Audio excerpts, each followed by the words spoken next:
Hi everyone. For the next 30 minutes, I'm going to keep the focus on the story we have flown with for the last 5 days.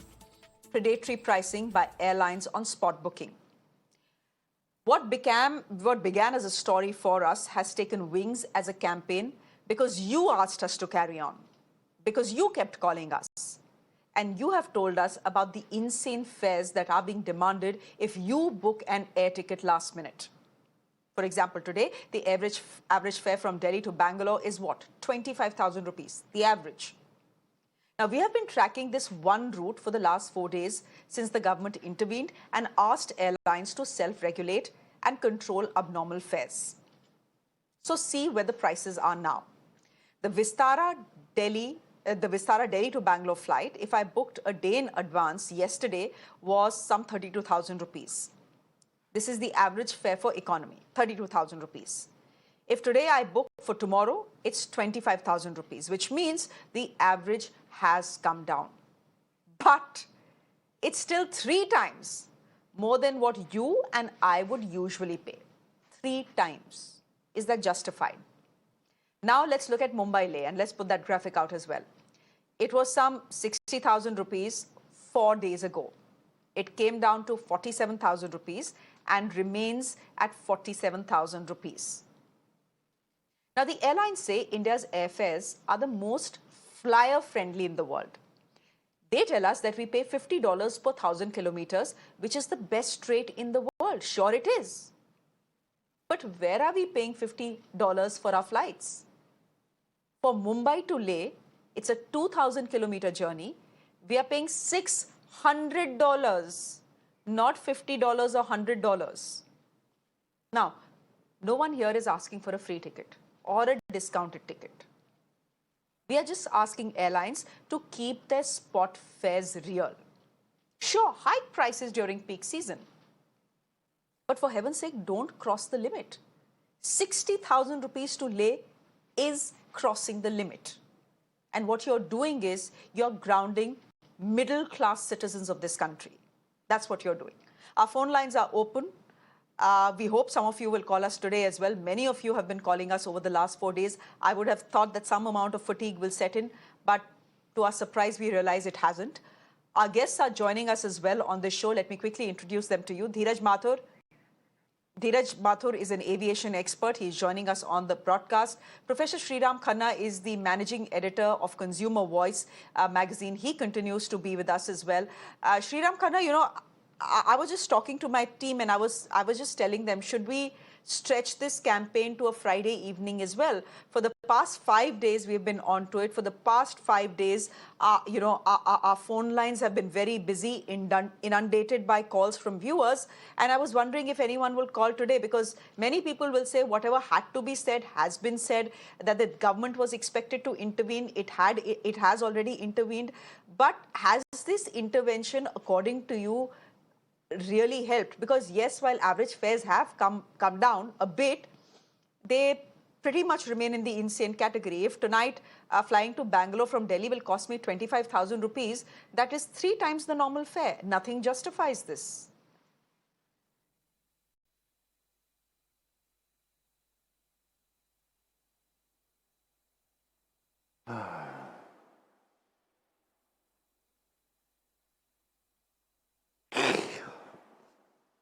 Professor Khanna is yawning. Good evening, Professor Khanna. Can you hear me?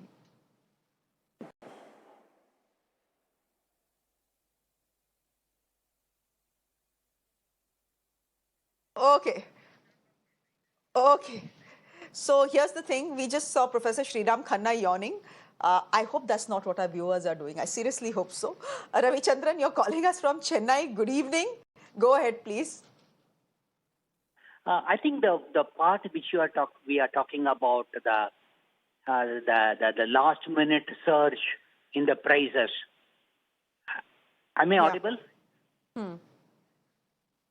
Hello. Yes, you're audible. Go ahead, please, sir. Okay.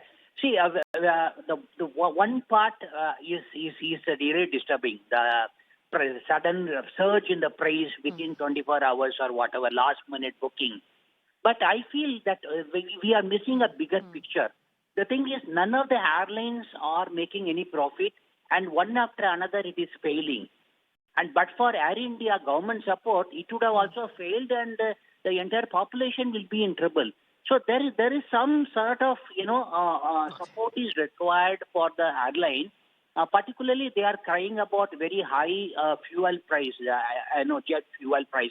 So that one part, I think there has to be, because when 2G was introduced, when the mobile companies like Reliance and Airtel were suffering, government came out with reducing the spectra band prices. Somewhere, like that they need to. Otherwise, what will happen? Why this is happening, and government is a spectator, because government knows that, the airlines are not making any profits. Indigo had a lot of problem. None of the airlines are making profit. So I think, broader look into is, and of course, yes, the last minute surge, there has to be a cap, and the airline need to, be streamlined. You, Ravichandranji, you make a good point, but just to tell you and our viewers as well, we did look at the prices of jet fuel because that forms 40% of an airline's operations, right? So it's an important component. It's important to see where their prices are. A fact is, in the last 6 months, the prices have actually come down. They haven't gone up. If they had shot up, one could have said maybe ticket prices are rising because jet fuel prices are rising. In the last 6 months, as I said, they've actually come down. So that cannot be a reason or a justification. But you make a good point that it's not like the airlines are raking in money and making huge profits.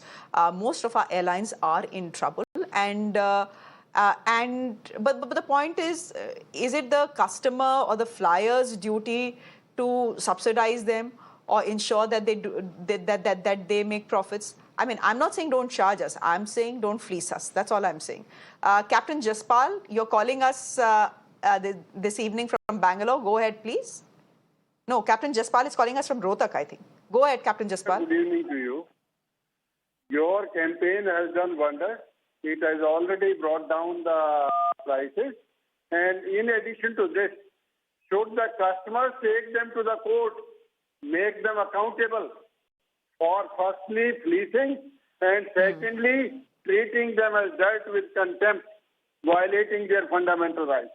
And thirdly, you see, these people will finally come down to their knees. They will realize they have been exposed. That is a job that you have done wonderfully well. Okay. Hats off to you and thank you. Okay. Thank you. Thank you, Captain Jaspal, for calling us. Captain Jaspal is a big supporter of Mirror now, so thank you very much.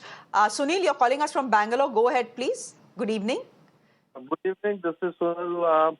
It's really great. You people are doing good. But what for me as commercially, let me tell you this.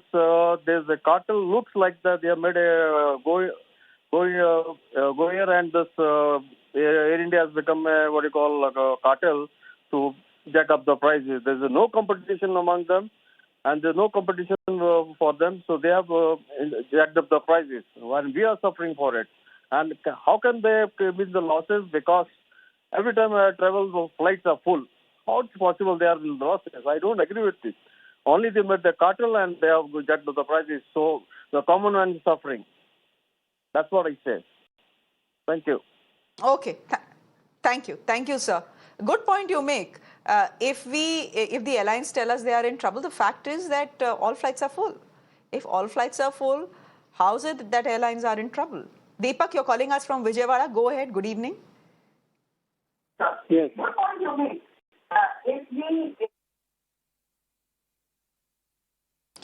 And my advice to you, Deepak, is for you to mute the television set behind you so that we are in a position to hear you better, Deepak. Okay. I can hear you, madam. No problem. And my advice to you, Deepak. Yeah, go ahead, Deepak. I can hear you now. Go ahead.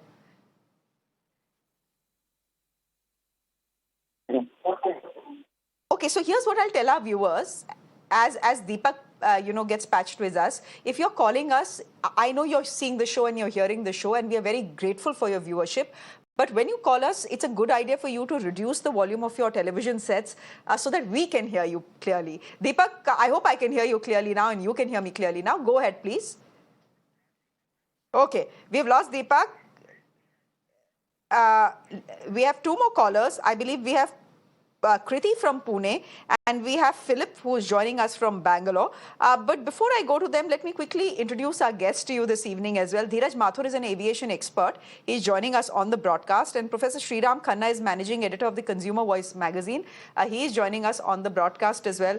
Dheerajji, let me quickly come to you for a comment. You know, we've had viewers call us over the last 5 days, and we have viewers calling us today as well to say, that how can the airlines say that, you know, it's not like they are raking in the moolah? Yes, they are charging last minute fares, which are unreasonable. One of the viewers called us to say that maybe airlines are in trouble, they need the money. My point is, I'm not grudging the airlines charging us whatever they are charging us. What I'm grudging the airline is charging me 3 times the regular fare if I'm booking 24 hours in advance. Spot booking is the problem here. That is where predatory pricing is something that simply isn't shaking off despite the government's intervention, sir. On what I'm going to say is not going to be very popular with some of the viewers, and the fact is, I'm also a consumer, and I agree with you that, you know, it pains me when I have to pay to 2 or 3 times the airfare. But let's be realistic here. This surge in pricing is for last minute fares. If you are looking at Delhi, Bombay, and you want to fly today or tomorrow, you're looking at the numbers you're putting up. But if you book a week in advance, the fares are like 1/3, 1/4 of this. Now look, there are basically, I mean, there may be more, but broadly speaking, there are 3 buckets of travelers. There are the leisure travelers, where you plan a holiday, you know, the kids are going to be off from the 1st of June, and you plan a visit to wherever. And you know this in January, and you normally book well in advance. And at that, when you book well in advance, you get very reasonable fares. Now, this applies to domestic routes, and it applies to international routes. Now, and it's the same. Nobody complains on the international routes. If you want to fly New York tomorrow, you're going to get a very high fare. But if you book 6 months in advance, you'll get a fare that's 1/4 this price. So the fact is that this is not a concerted across the board thing. This is largely an algorithm-driven pricing mechanism. Now, the fact is that as far as the leisure travelers are concerned, they book in advance and they don't face this. The second bucket of travelers are the business travelers, they are the ones who normally travel last minute. And that's business travel, and those are expenses that are, you know, you get tax breaks and so on. And businesses can afford these fares. It's the third category, which would be, you know, those traveling in an emergency for whom this hits, but that percentage and number is very small. So we have to look at the issue in perspective. The issue is not across the board. It's a supply and demand driven thing. So last minute pricing. I want to counter you, Mr. Mathur, on 2 points. I want to counter you on 2 points. Can you give me 2 minutes? I'll just quickly get in. Can you give me 2 minutes if you've made your point? I'll just quickly get in 2 callers, because, you know, our phone lines then get jammed. And there are so many. I'm just very surprised that for the 5th day today, our phone lines are so jammed. So do pardon me. Let me quickly take in a couple of callers as well. Pune, Kriti, you're calling us from Pune. Good evening. Go ahead, please. Kriti from Pune. I'm a frequent traveler. And I have been traveling for more than 5-6 years for business regularly. But then, can you hear me? Can you hear me? Yeah, I can. Go ahead, Kriti. Yeah. So there are 3 categories when we book, right? I mean, even in advance. If I book in advance and I have to change last minute, it does charge me $40,000 to $50,000. I mean, rupees. This is pathetic, you know. Even if you book in advance, you're charging me for the same ticket as today. If possible, they could give some kind of, you know, fringe. They could give me some kind of discounts, because I have booked earlier. And because of a little change in time, they're going to charge me through my throat. I mean, this is pathetic. And also, why don't they increase the number of routes? If they have to be so pricey, they can also increase the number of routes. I have to take 2 flights, 3 flights to reach some destinations which are, industrially so advanced. So they are not even looking at opportunities that could increase the number of travelers in a good way. Like, they can sustain these kind of travelers who are frequent. Okay. Thank you very much. Point is, we have 700 commercial planes right now. 100 are down because of various reasons. Go first, 60 down, Indigo 40 down, etc. So we don't even have those many, aircraft. We of course are buying 1,100 new ones. So that's the good news. But that will come over the next 10, 15 years or so. Let me get in some other callers. We have Philip calling us from Bangalore. Philip, please go ahead. Good evening.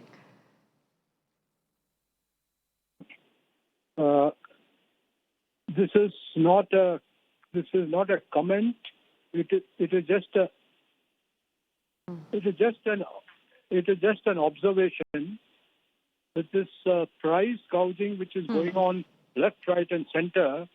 I don't think we have any right to blame Uber, Ola, or the local auto rickshaw, at least in Bangalore, when they charge an exorbitant price. It's the same thing, absolutely the same thing, no difference. I'm no aviation expert, so I don't know what is what, but I know that it is the same thing. Okay. Mr. Philip, thank you very much. In fact, we had one of the callers, I don't remember which city he called from, but he said, if the fares of your autos are regulated, and that if your autos cannot charge you beyond a certain point, what right does the airline have to charge you on a particular route beyond a certain point? So that is a point that has been made by viewers, right here on this show over the last 3 to 4 days. We have another caller from Bangalore. Mr. Shankar is calling us. Shankar, go ahead. Good evening. Good evening. I want to make a point on the pricing of this thing. I hope airlines people will be listening to this. Can you hear me? Yes, I can. Go ahead. Can you hear me? Okay. See, whenever yes, this I can. whenever these airlines put up the flight details for say Bangalore to Mumbai or anything, they would have already priced for all the seats, 5,000 rupees or 2,000 rupees or 3,000 rupees, whatever is it. Now it gets filled within 6 months or 3 months or whatever it is. Now last some 10 seats will remain, and they charge it something like 25,000 for that on the last day. Why the hell is that? Because this money is already accounted. The same price they can give, and the airlines will go full. They will be ready with their price for that particular flight. And if they charge 25,000, nobody will go. Sure. And 10 seats will remain vacant. Okay. So this pricing, they only have to think and deliver over that. That's my comment to that. Okay. Thank you very much. We have Sunil Goswami who is calling us from Gurugram. Sunil, please go ahead. Good evening. Yes, please. Good evening, Ms. Dhoundial. See, my take is very different. Our country is the world's fastest growing big economy. And it happens because you need the rail, you need the infrastructure to be vibrant and cheap. Now, if you go and raise the rates to these levels, what they have done, then it will sort of create a problem. It will slow down things. People will go traveling by train. You'll reach slowly to places. So they should think for the economy. You can't just be so penny-wise, pound-foolish that you just somehow say, the costs work this way in typical bureaucratic manner.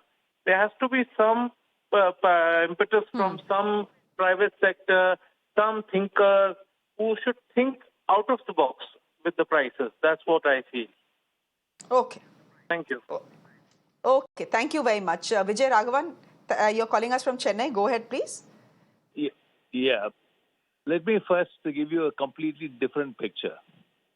The airlines are bleeding to death. They are losing money. Now, 40% of your costs are with the aviation fuel. And what is really happening is that we have been having it too cheap for too long. It's expensive to run an airline. You pay when it's parked, you pay when it's taxiing, you pay when it's flying. The whole story is something that we need to understand. If you want more routes, you want expansion, you want to connect with all the tier 3, tier 4 towns, you need to get your airlines profitable. Now, we all know what's happened to many airlines around the world. Many of them have struggled to even exist. And I think the pricing, if you see, the airlines are following a very sensible thing. For those who plan in advance, it's substantially cheaper. Those who want to go all of a sudden, they have to pay more. And I think this is what is being practiced worldwide. The second thing is there's too much competition for the airlines in the country at the moment. And I think more airlines coming in, you're going to be in a bigger jam. This is what I have to say. Thank you very much for giving me the opportunity. Thank you, sir. Before we take in callers, a quick word from my guest. Mr. Marthu, there is a point I want to counter you on, but let me quickly get in Professor Sriram Khanna into the conversation. Professor Khanna, you can't accuse me of being unfair because I started the show with you. Unfortunately, your line wasn't patched. Here's the question. You have some viewers, and it's something that Dheerajji is saying as well, that airlines in India are bleeding. There are those like Gophers that have shut. We don't know what is going to happen to SpiceJet. That's in a bad way. If airlines are in any case bleeding, if there are airlines that have gone kaput in this country, it clearly means that, well, they aren't charging their customers enough money, as it were. Point being made is, there are no free lunches in this world. If you need to take a flight, you need to pay what the airline wants you to pay, irrespective of how irrational it is. In this case, Mumbai to Leh, 60,000 rupees. I cannot imagine, by any stretch of imagination, how you can even justify that price and say, let the airlines do what they want to do, because this is a deregulated sector. But Professor Sriram, how would you respond to that? You see, let's not forget, an airline is a public carrier. So is a rickshaw driver, so is a cab, and so is a bus. So if state transport authorities are regulating fares of auto rickshaws, cabs and buses, why should you exempt airline, which is also a public carrier? Just because it is a bigger company, it doesn't mean that you allow the law of the land to be put aside, and because they are bleeding, you allow them to make money in whatever way they like. I'm sorry, that is not what public policy should be. There has been in the past a price cap. You make enough money to make a profit. I am not grudging that you should have a loss. You must make some profit. But it doesn't mean you start extorting money from people and 5,000 rupees tickets, instead of being sold at 20% more, 25% more, you are selling 8 times higher. Your local fares are more higher than international fares to Europe. I think the only reason it is happening is that your Ministry of Civil Aviation and the Minister and the DGC are sleeping. They appear to be hand in glove with the operators. While they are extorting money from the public at large, their regulatory functions are suspended. They are pretending to monitor. Monitor what? You have powers, regulate it, put on a price cap. And you say, you put a price cap at a point where they still make profit. I'm not saying don't make profit, but this is extortion. It's not even super profit, it is super profit. Don't allow people to loot the public. Okay. Government is meant to regulate. You have powers from the parliament. Fair point. So what I'm saying is, the only person responsible is just the come in Minister here. of So Civil that is Aviation okay. And DGCA. Okay, give me a minute. Give me a minute here. Dheeraj Mathur, this is the point I wanted to counter you on. You said no one in India will crib if you have to pay, an exorbitant amount of money flying from, say, Delhi to a European capital. But the fact is, flying from Delhi to a European capital like Paris, like Copenhagen, like Amsterdam right now is cheaper than flying from Mumbai to Leh. That's a reality. That is what a Google search will tell us. That's what we are talking about. And you're telling me that, Mr. Mathur, also the other point I wanted to counter you on, you said that, emergency travel kaun karta hai, last minute travel kaun karta hai. It's the business, it's people who are in business who need to travel for business, and it's corporates and they can afford it. Fine, yeah, they can afford it. But sir, emergency travel also happens when there are medical emergencies, when there are personal emergencies, when someone suddenly has to go for a job interview or for an exam. How do you expect, why should anyone be expected to pay 3 or 4 times the regular fare, even if I'm booking it 24 hours in advance? That's my limited point. Take a train.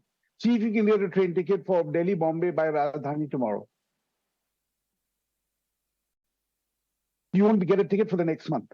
So we've got to be reasonable. Yeah, sure. When the airlines bled during COVID, their planes were grounded, staff was laid off, staff took salary cuts.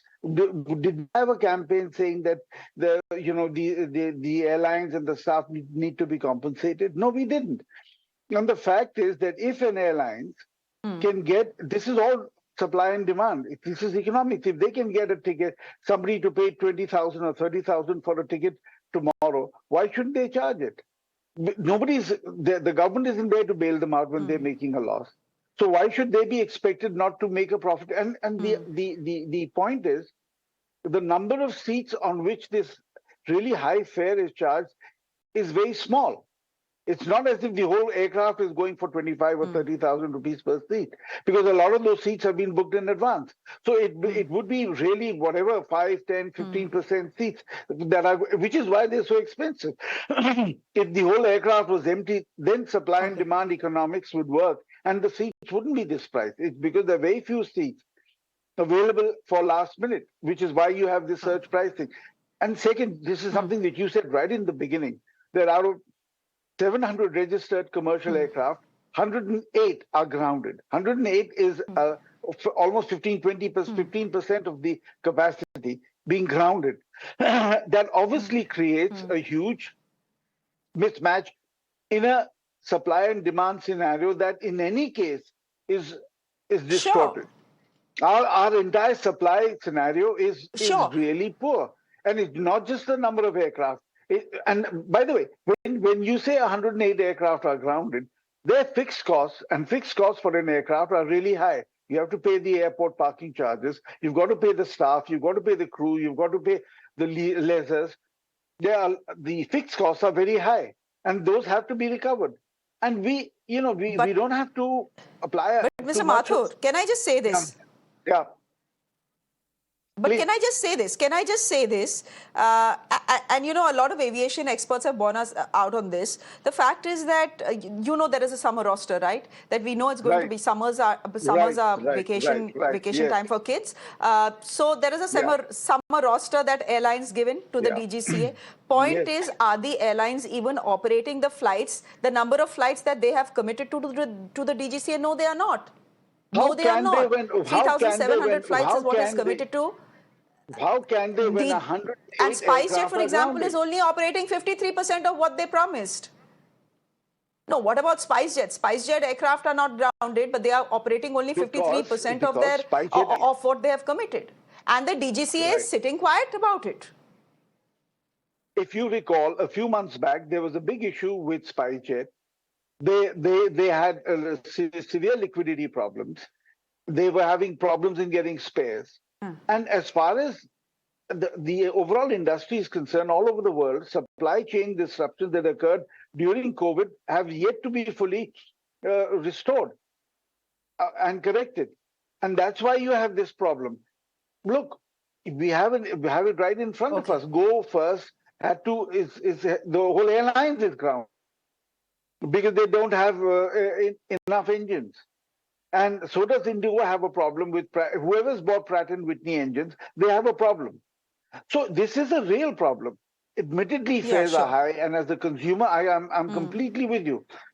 But as I say, if you book in advance, you don't have this issue. And the Bangalore-Delhi thing that you were talking about, I just checked. If you book about a week in advance, it's like 5,000 or 6,000 rupees a ticket. So, and that's not unreasonable. Exactly the point I'm making. No, exactly the point I'm making. That's exactly the point I'm making. 6,000 a week ago, Yeah. and a week later it's 25,000. How does that make sense?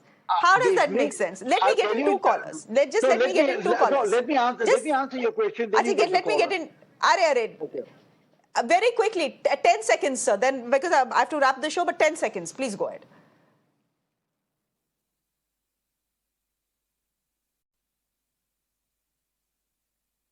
Okay. Mangesh from Bangalore is on the line with us. Mangesh, go ahead, please. Good evening. Yes, actually, I just wanted to have 2-3 points here. I think you mentioned about the auto walas. I think they are regulated, but I'm calling from Bangalore. And they are not at all, even though they are regulated on paper, but they don't behave like a regulated. They charge exorbitantly, and I have to compare these airlines also similar to the regulated, unregulated. Though we do have a DGCA, but they are behaving like a, illiterate autowalas. Okay, that is one thing. Second view is, I traveled in Latin America a couple of years ago. Brazil is the 5th largest country in the world in terms of the area-wise. And I traveled from Sao Paulo to Porto Alegre. That takes 2.5 hours, and that flight ticket is cheap. I traveled a couple of times. And I'm talking, do not compare us with the America or Europe, which is a developed economy. Latin America is a developing country like India. There people protest on road, and here Indian citizens don't protest on road for right reasons. So now time has come people to awake and make government to awake actually, because it's a daylight robbery. That is my point. Okay.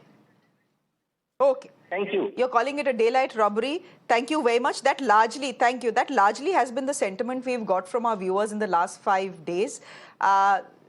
This is not a hit job on airlines. I just want to make that very clear.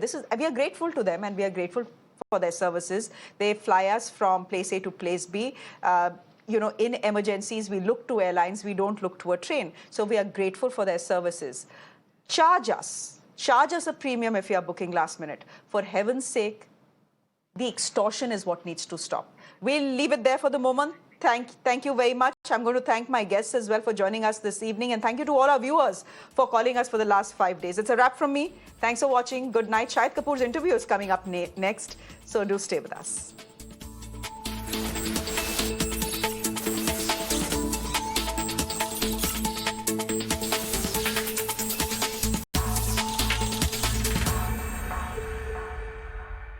Rashi ki school